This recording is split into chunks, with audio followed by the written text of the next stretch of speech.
আরবি লাইলাতুন নিসফি মিন শাবান আমাদের এই অঞ্চলে শবে বরাত নামে প্রসিদ্ধ। শবে বরাত এই শব্দযুগল ফার্সি ভাষা থেকে এসেছে। শব মানে রাত, বরাত মানে মুক্তি। আরবি শব্দ বারায়াতের অর্থও মুক্তি, তাই শবে বরাত অর্থ হবে মুক্তির রাত। প্রতি বছর হিজরি বর্ষের শাবান মাসের 14 তারিখ দিবাগত রাতটি শবে বরাত হিসেবে পালিত হয়। হাদিস শরীফে রাতটিকে লাইলাতুন নিসফি মিন শাবান বা শাবান মাসের মধ্য দিবসের রজনী আখ্যায়িত করা হয়েছে। সঙ্গে এও বলা হয়েছে এটি এমন একটি রাত যে রাতে বান্দাকে তার প্রতিপালক গোনা থেকে মুক্তি দিয়ে ক্ষমা করে দেন। এখান থেকেই ফার্সিতে এটিকে শবে বরাত আখ্যা দেওয়া হয়, মানে মুক্তির রাত।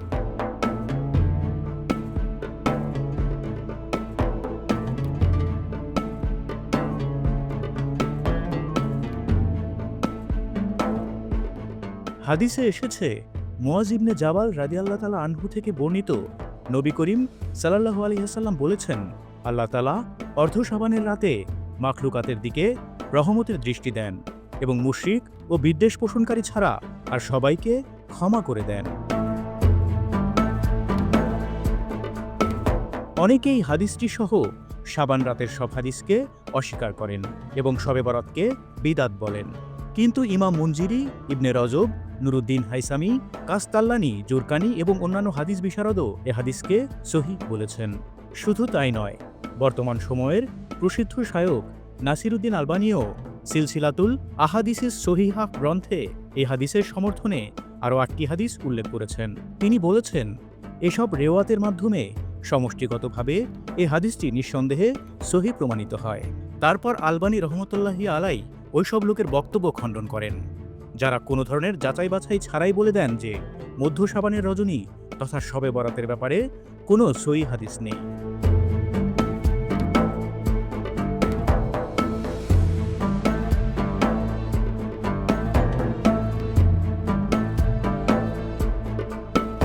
সুতরাং যারা বলেন শবে বরাত বলে কিছু নেই, তাদের দাবি সঠিক নয়। কারণ শবে বরাত শব্দটি হাদিস শরীফে নেই বটে, কিন্তু লাইলাতুন নিসফি মিন শাবান হাদিসে উল্লেখ আছে, যা আমাদের কাছে শবে বরাত হিসেবে পরিচিতি পেয়েছে।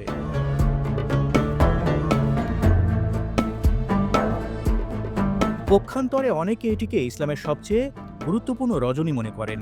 একই সঙ্গে বলেন এ রাতেই বান্দার ভাগ্য নির্ধারিত হয়। তারা এর প্রমাণস্বরূপ কোরআনের এই আয়াতটি দেখান। আল্লাহ বলেন, হামিম, শপথ উজ্জ্বল কিতাবের, নিশ্চয় আমি তা নাজিল করেছি এক বরকতময় রাতে। নিশ্চয় আমি ছিলাম সতর্ককারী, যাতে সব গুরুত্বপূর্ণ বিষয় নির্ধারিত হয়। এ নির্দেশ আমার তরফ থেকে।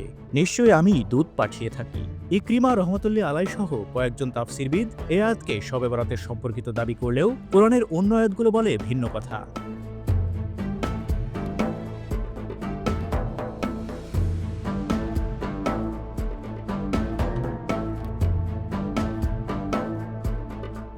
কেননা আমরা জানি পবিত্র কোরআন রমজান মাসে নাজিল হয়েছে। এ প্রসঙ্গে আল্লাহ তাআলা বলেন, রমজান মাস যে মাসে কোরআন নাজিল হয়েছে মানবের দিশারি রূপে ও হিদায়াতের সুস্পষ্ট নিদর্শন হিসেবে। অন্যত্র বলেন, নিশ্চয়ই আমি এটি নাজিল করেছি লাইলাতুল কদরে। আপনি কি জানেন কদরের রাত কি? লাইলাতুল কদর 1000 মাস অপেক্ষা উত্তম।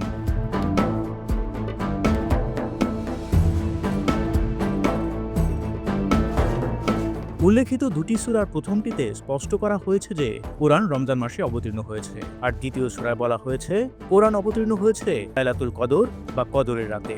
এখানে দুই আয়াতের মধ্যে কোনো বিভেদ নেই, কেননা প্রথম আয়াতে যে মাসটির কথা উল্লেখ করেছে ওই মাসেরই একটি রাত হল লাইলাতুল কদর তথা শবে কদর।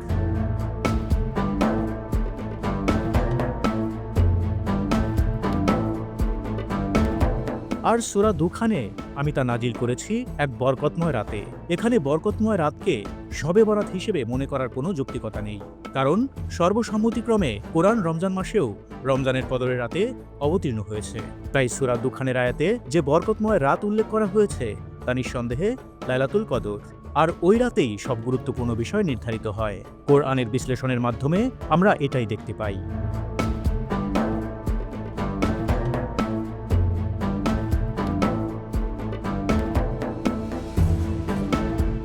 সুতরাং যারা বলে শবে বরাত নেই, তারা যেমন ভুল করেন, ঠিক তেমনি যারা শবে বরাতকে সবচেয়ে শ্রেষ্ঠ ও ভাগ্য নির্ধারণী রাত মনে করেন তারাও ভুলের মধ্যেই আছেন। মধ্যম পন্থা হল শবে বরাত তথা শাবানের মধ্য রজনী একটি বরকতপূর্ণ রজনী, যে রাতে আল্লাহ তার বান্দাদের গোনাহ মাফ করেন। সুতরাং গোনার বোঝা থেকে মুক্তি পাওয়ার জন্য আজকের এই রাতে মহান আল্লাহর দরবারে তার ক্ষমা লাভের প্রত্যাশী হওয়াই আমাদের লক্ষ্য হওয়া উচিত।